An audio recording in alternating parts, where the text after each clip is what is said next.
नमस्कार दोस्तों, मैं फिजा। स्वागत है आप सभी का 4PM न्यूज नेटवर्क में। दोस्तों, राजनीति एक ऐसा शब्द है जिसे सुनते ही लोगों के हाव भाव बदल जाते हैं। यहाँ कब कौन किसका साथ छोड़ दे और कब कौन किसके खिलाफ खड़ा हो जाए, इसका अंदाजा लगाना बहुत मुश्किल होता है। राजनीति में कोई किसी का सगा नहीं होता और अगर इस मामले में किसी नेता की किस्मत सबसे ज्यादा खराब रही है तो वो है उद्धव ठाकरे जी। दरअसल दोस्तों, महाराष्ट्र की राजनीति में एक बहुत बड़ी खबर निकलकर सामने आई है जिसने एक बार फिर से उद्धव ठाकरे की मुश्किलें बढ़ा दी है। बताया जा रहा है कि उद्धव ठाकरे की शिवसेना में एक बार फिर से फूट पड़ गई है और इस बार मामला इतना आगे बढ़ गया है कि उनके ही सांसदों ने अलग गुट में शामिल होने की मांग कर दी है। आपको बता दें कि पिछले कुछ दिनों से लगातार खबरें सामने आ रही थी कि उद्धव ठाकरे गुट के 9 में से 6 सांसद पार्टी नेतृत्व से नाराज चल रहे हैं। इन सांसदों का कहना था कि उनकी बातों को गंभीरता से नहीं लिया जा रहा है और पार्टी के अंदर उनकी अनदेखी की जा रही है। इसी नाराजगी के चलते इन सांसदों ने अलग गुट को मान्यता देने की मांग करते हुए बाकायदा नोटिस भी सौंप दिया। अब खबर ये निकलकर सामने आ रही है कि सांसदों द्वारा दिया गया पत्र लोकसभा अध्यक्ष ओम बिरला ने स्वीकार कर लिया है और उन्हें मान्यता भी दी गई है। यानी अब उद्धव ठाकरे को एक और बड़ा राजनीतिक झटका लग चुका है। दोस्तों, ये खबर उद्धव ठाकरे और उनकी पार्टी के लिए बेहद गंभीर स्थिति हो सकती है, क्योंकि पहले ही शिवसेना में बड़ी टूट हो चुकी है जब एकनाथ शिंदे ने बगावत कर पार्टी के बड़े हिस्से को अपने साथ कर लिया था। उस झटके से पार्टी अभी तक पूरी तरह से उभर नहीं पाई थी और अब एक बार फिर से अपने ही सांसदों की नाराजगी और अलग गुट की मांग ने उद्धव ठाकरे की चिंताएं बढ़ा दी है। सबसे बड़ी बात यह है कि यह पहली बार नहीं है जब उद्धव ठाकरे को अपने ही लोगों की बगावत का सामना करना पड़ा है। इससे पहले भी उनके कई नेता और विधायक उनका साथ छोड़ चुके हैं और अब सांसदों के स्तर पर भी ऐसी खबरें सामने आ रही है। ऐसे में सवाल उठना लाजमी है कि आखिर पार्टी के भीतर ऐसा क्या चल रहा है कि बार बार नेता और जनप्रतिनिधि नेतृत्व से नाराज होकर अलग रास्ता चुनने का फैसला कर रहे हैं। वहीं दोस्तों, अब इस पूरे मामले में एक और बेहद बड़ी और चौंकाने वाली जानकारी भी सामने आई है जिसने महाराष्ट्र की राजनीति का माहौल पूरी तरह से गर्म कर दिया है। सूत्रों के मुताबिक उद्धव ठाकरे गुट से अलग होने वाले सांसदों के गुट का एक शिंदे गुट की शिवसेना में विलय 21 जून को आधिकारिक तौर पर घोषित किया जा सकता है। अगर ऐसा होता है तो ये सिर्फ एक राजनीतिक घटना नहीं होगी, बल्कि इसे उद्धव ठाकरे के लिए एक और बड़े झटके के रूप में देखा जाएगा। दरअसल पिछले कुछ समय से लगातार ऐसी खबरें सामने आ रही थी कि ठाकरे गुट के कई सांसद पार्टी के कामकाज और नेतृत्व के तरीके से खुश नहीं हैं। शुरुआत में इसे सिर्फ नाराजगी माना जा रहा था, लेकिन अब हालात इतने आगे बढ़ गए हैं कि सांसदों ने अलग गुट बनाने तक की मांग कर दी है। ऐसे में अगर ये सांसद पूरी तरह से एकनाथ शिंदे के साथ चले जाते हैं तो इसका सीधा असर उद्धव ठाकरे की राजनीतिक ताकत पर पड़ सकता है। इधर इस पूरे घटनाक्रम के बाद ठाकरे खेमे में भी हलचल तेज हो गई है। जानकारी के अनुसार नेतृत्व ने स्थिति को संभालने के लिए एक मीटिंग भी बैठाई है। इस बैठक को बेहद अहम माना जा रहा है और कहा जा रहा है कि पार्टी चाहती है कि सभी सांसद और नेता एक मंच पर आकर अपनी बात रखें और किसी भी तरह की गलतफहमी को दूर किया जाए। लेकिन दोस्तों, इस बैठक से पहले ही बागी सांसदों को नोटिस जारी कर दिया गया था। पार्टी की ओर से साफ शब्दों में कह दिया गया कि सभी सांसदों को बैठक में शामिल होना है। अगर कोई सांसद बैठक में नहीं पहुंचता है तो उसके खिलाफ अनुशासनात्मक कार्रवाई की जा सकती है। यानी अब ठाकरे खेमे ने भी सख्त रुख अपनाने के संकेत दे दिए हैं। हालांकि सवाल ये उठता है कि क्या सिर्फ नोटिस देने से हालात संभल जाएंगे? क्या बागी सांसद वापस पार्टी में लौट आएंगे या फिर मामला और ज्यादा गंभीर होने वाला है? राजनीतिक जानकारों का मानना है कि अब स्थिति पहले जैसी नहीं रही है और बागी सांसदों के खिलाफ कार्रवाई करना ठाकरे खेमे के लिए आसान नहीं होगा। दोस्तों, इसकी सबसे बड़ी वजह है साल 2022 में हुई वो ऐतिहासिक बगावत जिसे शायद ही कोई भूल पाया हो। उस समय भी शुरुआत कुछ नेताओं की नाराजगी से हुई थी, लेकिन देखते ही देखते मामला इतना बढ़ गया कि शिवसेना के 55 विधायकों में से 40 विधायक एकनाथ शिंदे के साथ चले गए थे। उस बगावत ने महाराष्ट्र की राजनीति को पूरी तरह बदल कर रख दिया था। उस दौरान उद्धव ठाकरे और उनकी टीम ने बागी विधायकों को रोकने की हर संभव कोशिश की थी। कई बैठकें हुई, मनाने की कोशिशें हुई, नोटिस जारी किए गए, लेकिन आखिरकार बागी विधायक अपने फैसले पर कायम रहे। नतीजा यह हुआ कि पार्टी 2 हिस्सों में बट गई और उद्धव ठाकरे को सत्ता से भी हाथ धोना पड़ा। इसके बाद मामला कानूनी और संवैधानिक संस्थाओं तक पहुंचा। विधानसभा अध्यक्ष ने बागी विधायकों के दल बदल को स्वीकार कर लिया।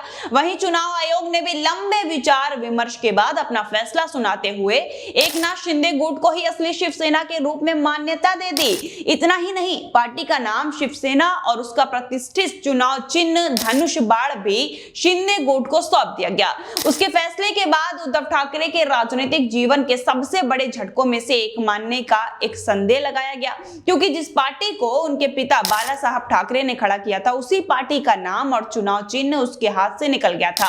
अब एक बार फिर हालात कुछ वैसे ही बनते हुए दिखाई दे रहे हैं। यही कारण है कि राजनीतिक गलियारों में इस घटनाक्रम को बेहद गंभीरता से देखा जा रहा है। कई लोगों का मानना है कि अगर सांसदों का यह समूह भी पूरी तरह से अलग हो जाता है तो इससे ठाकरे गुट की मुश्किलें और बढ़ सकती है।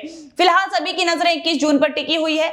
अब देखना यह होगा कि क्या ठाकरे खेमा अपने नाराज सांसदों को मनाने में सफल हो पाता है या फिर महाराष्ट्र की राजनीति में एक बार फिर बड़ा उलटफेर देखने को मिलता है। आने वाले कुछ दिनों में इस पूरे मामले में बेहद महत्वपूर्ण साबित होने वाला है। दोस्तों, आपको बता दें कि शिवसेना को लेकर चल रही कानूनी लड़ाई अभी भी पूरी तरह खत्म नहीं हुई है। उद्धव ठाकरे की ओर से दायर की गई याचिका से जुड़ा मामला आज भी सुप्रीम कोर्ट में लंबित है और उस पर अंतिम फैसला आना बाकी है। यही वजह है कि पार्टी के भीतर हो रही हर नई हलचल पर राजनीतिक जानकारों की नजर बनी हुई है।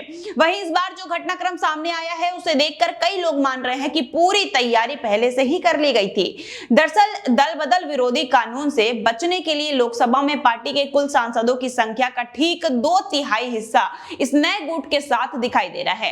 राजनीति के जानकारों का कहना है कि ये कोई अचानक लिया गया फैसला नहीं है, बल्कि काफी सोच समझकर रणनीतिक तरीके से ये कदम उठाया गया है। अगर पिछले कुछ दिनों की गतिविधियों पर नजर डालें तो इसके संकेत पहले से ही मिलने लगे थे।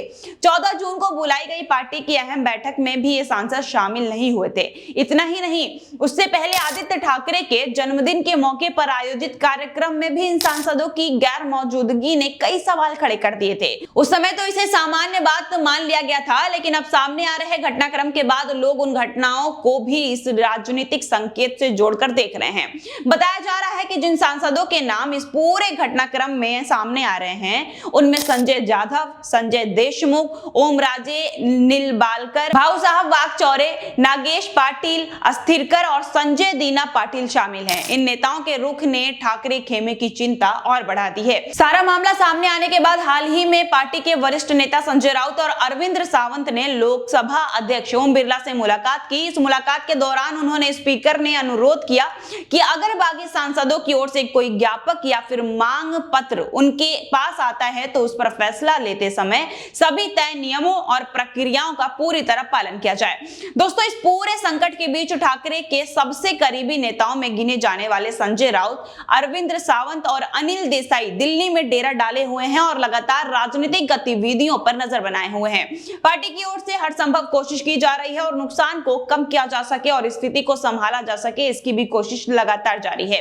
वहीं संजय राउत ने इस पूरे मामले को लेकर बेहद गंभीर आरोप भी लगाए हैं। उनका कहना है कि सांसदों को तोड़ने और अपने पक्ष में लाने के लिए भारी रकम का इस्तेमाल किया गया है। संजय राउत का दावा है कि हर सांसद को अपने साथ लाने के लिए लगभग 15 करोड़ रुपए तक का खर्च किया गया है। हालांकि इस आरोप को लेकर अभी तक कोई आधिकारिक पुष्टि सामने नहीं आई है, लेकिन इस बयान ने राजनीतिक माहौल को और ज्यादा गर्म कर दिया है। अब दोस्तों, अगर महाराष्ट्र की राजनीति में चल रही इस पूरी कवायद को नाम दिया जाए तो इसे कई लोग ऑपरेशन टाइगर कह रहे हैं। दरअसल इससे पहले कर्नाटक में जब कांग्रेस और जनता दल सेक्युलर के कई विधायक और सांसद टूटकर दूसरी तरफ चले गए थे और एचडी कुमारस्वामी की सरकार गिर गई थी, तब इस पूरे घटनाक्रम को ऑपरेशन लोटस का नाम दिया गया था। ठीक उसी तरह महाराष्ट्र में हो रही इस राजनीतिक उठापटक को अब ऑपरेशन टाइगर कहा जा रहा है। इस बीच विपक्षी दलों की तरफ से भी लगातार प्रतिक्रियाएं सामने आ रही है। शिवसेना की सहयोगी पार्टी कांग्रेस के वरिष्ठ नेता अधीर रंजन चौधरी ने भी इस पूरे मामले पर अपनी प्रतिक्रिया दी है। उनका कहना है कि देश की सत्ताधारी पार्टी लगातार क्षेत्रीय दलों को कमजोर करने की कोशिश कर रही है। उन्होंने आरोप लगाया कि छोटे और क्षेत्रीय दलों के नेताओं को अपने पक्ष में लाकर संसद में अपनी ताकत बढ़ाने की कोशिश की जा रही है। अधीर रंजन चौधरी का कहना है कि कुछ ऐसे विधायक हैं जिन्हें पारित कराने के लिए ज्यादा संख्या की जरूरत पड़ सकती है और इसी वजह से क्षेत्रीय दलों में सेंध लगाने की कोशिशें हो रही है। उन्होंने यह भी कहा कि राजनीतिक दलों के बीच विचारों की लड़ाई लोकतंत्र का हिस्सा, लेकिन अगर पार्टियों को तोड़कर या नेताओं को अपने पक्ष में लाकर ताकत बढ़ाई जाती है तो ये लोकतंत्र के लिए अच्छा संकेत नहीं माना जा सकता है। फिलहाल महाराष्ट्र की राजनीति में हालात लगातार बदल रहे हैं। हर गुजरने वाले दिन के साथ नए दावे, नए आरोप और नए राजनीतिक समीकरण सामने आ रहे हैं। ऐसे में अब सबकी नजर इस बात पर टिकी हुई है कि आने वाले दिनों में ये मामला किस दिशा में जाता है और क्या उद्धव ठाकरे एक बार फिर अपनी पार्टी के बड़े नुकसान से बचा पाते हैं या नहीं। फिलहाल इस खबर में बस इतना ही और इस पूरे मामले पर आपकी क्या राय है हमें जरूर बताइएगा, हम जरूर जानना चाहेंगे। अगर वीडियो पसंद आई हो तो लाइक और शेयर जरूर करें और अगर आपने अब तक हमारे चैनल को सब्सक्राइब ना किया हो तो प्लीज कर लीजिए। बने रहिए हमारे 4PM न्यूज नेटवर्क के साथ।